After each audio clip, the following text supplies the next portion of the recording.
Bonjour à tous, dans cette petite vidéo, je vous propose de corriger ensemble un exercice sur le calcul de la limite d'une fonction composée. Vous prenez 2 secondes pour regarder à quoi ressemble la fonction. Vous voyez bien que c'est une fonction composée, exponentielle de 2 moins x au carré. Et donc, dans ce genre de situation, on a un théorème qui permet de calculer la limite.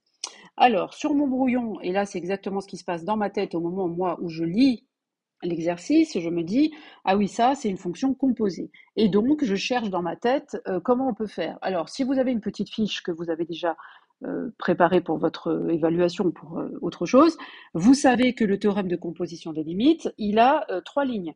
D'abord, on cherche la limite de l'exposant, là où on est, hein, donc on cherche la limite en plus l'infini de l'exposant. D'ailleurs, là, vous pouvez écrire directement que dans la conclusion, il y a limite quand x tend vers plus l'infini, puisque c'est bien là où on veut chercher la limite.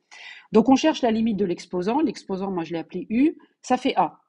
Ensuite, je cherche la limite de l'exponentielle en a, justement. Donc ça fait quelque chose que j'ai appelé L. Et on conclut que la limite totale, finalement, c'est le L qu'on a trouvé dans la deuxième ligne. Donc je vais appliquer ce théorème dans mon petit exemple. Vous pouvez reprendre tranquillement ce théorème si vous l'avez plus en tête. Je vous laisse regarder à votre rythme. Alors moi, je reprends la correction, donc je vais appliquer mes 3 lignes. Première ligne, je cherche la limite de l'exposant en plus l'infini, puisqu'ici on a en plus l'infini. Et donc je commence déjà à écrire ma conclusion. Moi, en fait, je commence à écrire la conclusion dès le départ, en fait.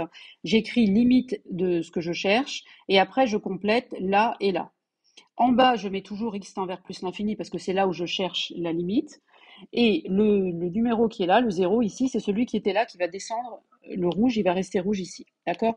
C'est comme ça que vous pouvez le retenir. Enfin bon, c'est comme vous pouvez, mais moi en tout cas, c'est comme ça que je faisais quand j'avais votre âge, et j'ai gardé cette méthode parce que ça fonctionne. Alors, on y va. Je cherche donc la limite en plus l'infini de l'exposant. D'accord? Je trouve que ça fait moins l'infini. Du coup, je cherche la limite en moins l'infini de l'exponentielle de grand X, puisque maintenant, le 2 moins x au carré, on l'appelle grand X. Et cette limite-là, c'est 0. Vous savez bien que la limite de l'exponentielle en moins l'infini, ça fait 0.